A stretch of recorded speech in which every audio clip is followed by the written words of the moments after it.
के बाद से विपक्ष इस पर सवाल उठा रहा है। देश में ही जो एक समर्थन दिख रहा था अनपैरेलली कि तमाम पार्टियां सरकार के हर एक फैसले में साथ हैं, वो कहीं ना कहीं वो जो एकजुटता थी उसमें बिखराव देखने को मिल रहा है। और पूछा जा रहा है कि जो बाइलेटरल इश्यूज थे, हमेशा से 78 साल हो गए ये रहा है कि बाइलेटरल इश्यूज में कोई देश मध्यस्थता नहीं करेगा। आखिर ये अमेरिका कहां से आ गया? डोनाल्ड ट्रंप उसमें कहां से आकर घुस गए? आपने कश्मीर इशू को एक तरीके से इंटरनेशनल करने का काम किया है, मध्यस्थता स्वीकार की है। तो ये तमाम मसले हैं। इस पर अब विपक्ष कह रहा है ऑल पार्टी मीटिंग बुलाइए, विशेष सत्र रखिए, देश को बताइए कि आपने ये फैसला क्यों लिया। लेकिन एक बहुत अहम बात हो जाती है, और जेके त्रिपाठी फॉर्मर डिप्लोमेट हमारे साथ हैं और हमारे तमाम सहयोगी भी जुड़े हुए हैं, उस पर क्या सेंटीमेंट्स है ये हम जानने की कोशिश करें। लेकिन सर, अभी जो आप बता रहे थे, मैं चाहती हूं एक बार फिर बताइए, ये जो अगर हमने सीज फायर का ऐलान किया कि सीज फायर हो गया, उधर से भी ऐलान हो गया, अमेरिकी राष्ट्रपति ने कहा, उसके बाद दोनों देशों ने इस पर सहमति जताई कि हाँ बातचीत हुई है, सीज फायर,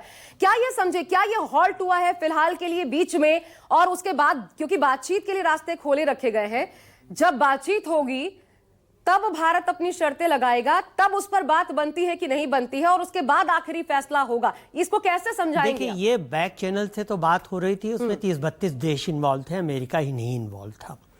हाँ, बैक चैनल से हमेशा बातचीत होती रही है, चाहे जितने भी कंट्रीज रहे हों और जहां भी ये हुआ तो है। ऐसी कोई कोशिश इससे पहले इतिहास में 71 या 65 कभी देखने को मिली है? 71 में हुई थी। हाँ, 65 में हुई थी। अच्छा, 65 में रूस ने कितना वो किया था। तो अब क्या होता है कि जो सीज फायर होता है उसका सिर्फ ये मतलब होता है कि गोलीबारी अभी बंद कर दी जाए, बस। ठीक है। ये सीज फायर का मतलब नहीं होता कि आप कश्मीर के इशू को कैसे सुलझाएंगे या उसमें हम आपकी मध्यस्थता करेंगे। वो ना हमने माना है कभी, ना हम मानेंगे कभी। तो वो चीज नहीं होती। ये सीज फायर का मतलब एक वातावरण बनाना होता है कि जिसमें बातचीत की जा सके। ओके। वो हम भी कहते रहे हैं, जब रूस और उनका युद्ध, रूस और यूक्रेन के युद्ध में हम कहते रहे कि हम वातावरण बनाने में आपकी मदद कर सकते हैं, हम मध्यस्थता नहीं कर सकते। ठीक है। तो इसमें फर्क पता होना चाहिए। और हमारे विदेश मंत्रालय ने साफ साफ बयान जारी करके वो फॉरेन सेक्रेटरी ने कहा है कि हमने अपनी किसी शर्तों को, हमने अपनी किसी चीज़ में ढिलाई नहीं की है। मतलब जो हमने 5-6 प्रतिबंध लगाए थे, सिंधु जल के बारे में उन्हें जवाब न देना, संधि स्थगित कर देना। दूसरा जो हमने कहा था कि एम्बेसी में डाउनग्रेड कर दिया जाए। तीसरा हमने कहा था मिलिट्री अटैचीज वगैरह को छोड़ वो कर दिया जाए। चौथा जो हमने किया था कि व्यापार एकदम से बंद कर दिया जाए। पांचवा छठवां जो हमने कहा था कि वीज़ा और सार्क स्पेशल एक्सटेंशन वीज़ा को बंद कर दिया जाए, वो देखिए हम बंद कर दिया। तो उस पर बातचीत होगी। लेकिन एक जो बड़ा सवाल उठाया जा रहा है कि उन आतंकियों का क्या हुआ जिन्होंने पहलगाम में अटैक किया और हमारे 28 लोगों की जान की, उन पर भी बात होगी? अभी देखिए, उन पर नहीं बात होगी क्योंकि वो तो पाकिस्तान कहेगा वो तो हमारे थे नहीं, ये तो पता है। वो हमें करना पड़ेगा। देखिए, जहां से वो लोग आए थे, जिस सीमा से वो बातचीत में शामिल हो सकता है, लेकिन भारत की तरफ से पहलगांव घुसे थे, 200 किलोमीटर है और घना जंगल है। ठीक है। तो उनको फिल्टर आउट करने में समय लग सकता है। और लेकिन ये है कि इसी बीच वहाँ से कोई इन्फिल्ट्रेशन नहीं हो रही है। आपने देखा कल परसों विजुअल थर्मल इमेज भी दिखाई गई कि उनको न्यूट्रलाइज किया गया। तो अभी, और रही बात है कि हमने अगर ट्रम्प के कहने पे बड़ी सर, इस वक्त एक बड़ी खबर आ रही है, मुझे आपको रोकना पड़ रहा है। ऑपरेशन सिंदूर को लेकर इस वक्त की सबसे बड़ी खबर आपको बता दें, ऑपरेशन अभी खत्म नहीं हुआ है। ANI के हवाले से ये कहा गया है, और इससे पहले इंडियन एयरफोर्स ने भी यही बात कही। एक बार फिर देखिए, यानी सरकार का स्टैंड आप समझ लीजिए कि ऑपरेशन अभी खत्म नहीं हुआ है। ये इस वक्त की बड़ी खबर आपको हम बता रहे हैं। यानी जो अभी जेके त्रिपाठी सर कह रहे हैं कि अभी सीज फायर हुआ है, बातचीत होगी बीच में, लेकिन उसके बाद शर्तों पर बातचीत होगी जो भारत की तरफ से या फिर उधर से सामने आती हैं, उस पर कितनी सहमति बनती है, भारत किन टर्म्स एंड कंडीशंस पर तैयार होता है, ये तमाम चीजें अभी देखना बाकी है। इसलिए ऐसा कि हमने पैर पीछे खींच लिए, ऐसा नहीं है। लेकिन देखिए क्या कहा गया है, और वे हमला करेंगे तो हम भी हमला करेंगे, ये साफ कर दिया गया है। यानी ईंट का जवाब पत्थर से मिलेगा, ये भी तय है। ये ना समझा जाए कि अगर हमने सीज फायर कर दिया है, और इसके पहले हमने देखा जब कोविड के बाद भी सीज फायर का ऐलान हुआ था, तब वहां से लगातार उल्लंघन होते थे, लेकिन भारत उस तरीके से रिटेलिएट नहीं करता था। लेकिन ये क्लियर कर दिया गया है कि देखिए, सीज फायर हमने जरूर किया है, लेकिन ईंट का जवाब पत्थर से देंगे। यही मतलब हुआ सर इसका, कि जब अगर आज भी रात को होता है तो फिर भारत एक तरीके से अपने तोपों का जो मुंह है वो खोल देगा, पाकिस्तान की ओर कर देगा। जय त्रिपाठी सर। जी, तो यही चीज है, देखिए कि सीज फायर अगर आप ये मान भी ले 1 मिनट के लिए कि आपने ट्रम्प के कहने पे किया, तो पाकिस्तान ने जब कल रात को गोलाबारी की तो हमने जवाब दिया, सीज फायर टूट गया। तो हम बाध्य नहीं है कि ट्रम्प के कहने पे हम सीज फायर करें या न करें, हम अपनी सुरक्षा के लिए करेंगे, और वो हम अपनी सुरक्षा के लिए कह रहे हैं, ये सेनाएं भी कह रही हैं, ये विदेश मंत्रालय भी कह रहा है। लेकिन ये बताइए, इसको आप कैसे देख रहे हैं कि आखिर वो सीज फायर का ऐलान होते होते तक बाद में अचानक से चीन का जवाब उस पर सामने आता है। एक बयान बीच में सामने आया चीन का कि हम पाकिस्तान के साथ खड़े हैं, ये कहते हैं। देखिए, चीन ने अभी तक जो इस बयान से पहले जो अभी तक बयान दिए थे, उसमें चीन ने सिर्फ यही कहा था कि आतंकवाद की निंदा करते हैं, दोनों देशों के बीच में तनाव कम होना चाहिए, वगैरह वगैरह। कभी भी स्पष्ट रूप से इससे पहले पाकिस्तान के साथ खड़े होने की बात नहीं की थी, अभी की है। ये उनकी मजबूरी भी है।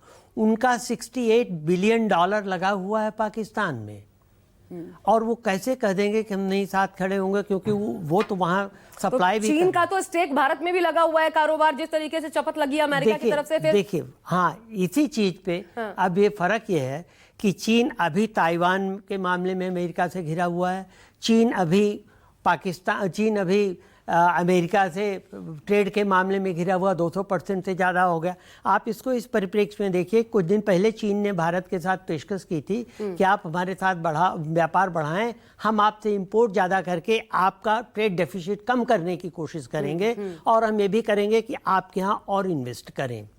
तो अब ऐसी हालत में चीन नहीं चाहेगा कि अमेरिका से व्यापार मंदा होने पर भारत से उसका व्यापार कम। अच्छा, बहुत जल्दी से बताइए सर, हमारी विदेश नीति में आप अब आगे बदलाव देखने को मिलेगा क्या?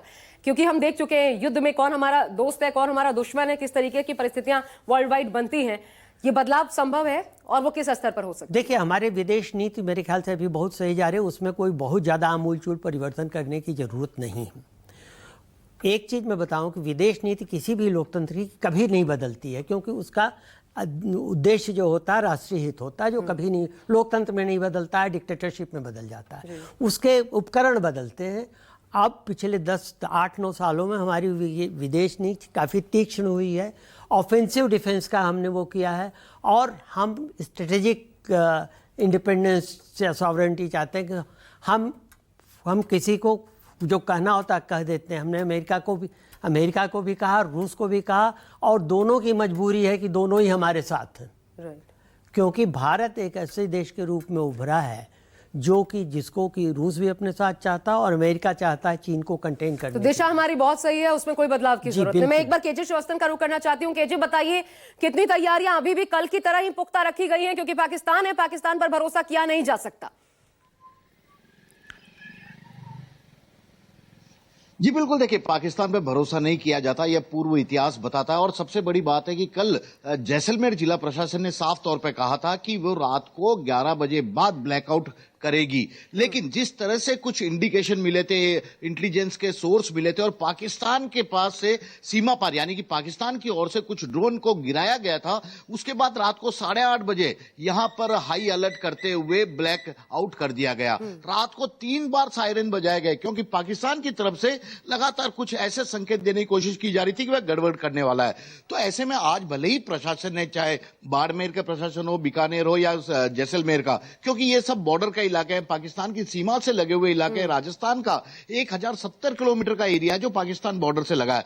तो ऐसे में आज भी शाम के बाद जरा भी लापरवाही नहीं बरती जाएगी। लोगों को कहा गया है कि आज भले ही हमने सीज फायर के चलते आपको पूरी छूट दे दी है कि आप पहले जैसे कामकाज करिए, पहले जैसे घूमने फिरने निकलिए, लेकिन सावधान सतर्क रहना जरूरी है। और यही देखना होगा कि अगले 3-4 घंटे में क्या सीमावर्ती जिलों का प्रशासन फिर से ब्लैकआउट के लिए कोई आदेश देता है, फिर से कोई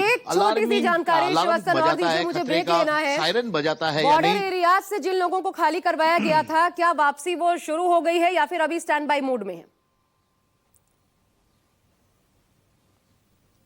जी देखिए, अभी स्टैंड बाय मोड में तो रखा हुआ उन्होंने कहा गया है कि जो 30 किलोमीटर का एरिया खाली कराया गया था वे सुरक्षित सावधान रहे। लेकिन अब सेना के सामने एक और बड़ी चुनौती है। पाकिस्तान ने कई मोर्टार दागे हैं, कई मिसाइल दागी है जो कि जिंदा पड़े हुए हैं खेतों में, खलियानों में, किसी के घर पे। तो अब उन्हें डिफ्यूज करने का काम किया जा रहा है और यही कारण है कि प्रशासन इन सभी लोगों से कह रहा है कि आप अपने घर जाइए, देखिए आसपास की जगह, खेत खलियानों में देखिए कि ये मिसाइल कहीं जिंदा या संदिग्ध वस्तु कोई आपको मोर्टार गिरी हुई मिल रही है या नहीं, क्योंकि इन्हें डिफ्यूज किया जाना जरूरी है। अगर नहीं डिफ्यूज किया जाता तो ये कभी भी इस सिविल एरिया में खतरे का बड़ा यानी कारण आम बन लोगों सकते के लिए हैं। तो बहुत अच्छा प्रशासन मैसेज यही आपने चाहता दिया कि है, न लोक सिर्फ सहयोग राजस्थान करें। बल्कि बॉर्डर एरियाज पूरा, अगर हम पंजाब भी देखें, जम्मू कश्मीर देखें, जो लोग अपने घरों को लौटने की सोच भी रहे हैं, जरा ये इस लिहाज से थोड़ा सतर्क रहने की जरूरत बिल्कुल है। लेकिन देखिए क्या कहा गया, ऑपरेशन खत्म नहीं हुआ ये तय है। लेकिन सर मेरा आखिरी सवाल आपसे, क्या सरकार को ऑल पार्टी मीटिंग बुलानी चाहिए, विशेष सत्र में जानकारी दी जानी चाहिए देश को, ऐसा किया जाना चाहिए ये कि नहीं? तो देश हित बड़ा में है ही कि नहीं? ये तो बड़ा ही पॉलिटिकल सवाल है जिसका जवाब पॉलिटिकल लीडरशिप हर ओर की दे सकती है।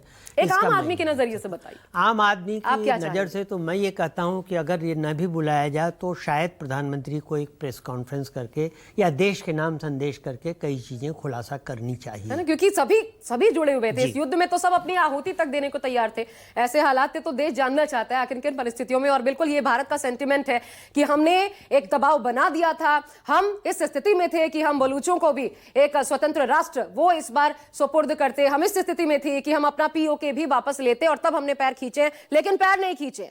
और इसी बड़ी खबर पर लगातार निगाह बनी रहेगी। सरकार ने क्लियर कर दिया। एक छोटा सा ब्रेक ले रहे हैं। आप सभी का बहुत बहुत शुक्रिया हमारे साथ जुड़ने के लिए। ब्रेक के बाद भी न्यूज़ 24 पर खबरों का सिलसिला लगातार जारी है।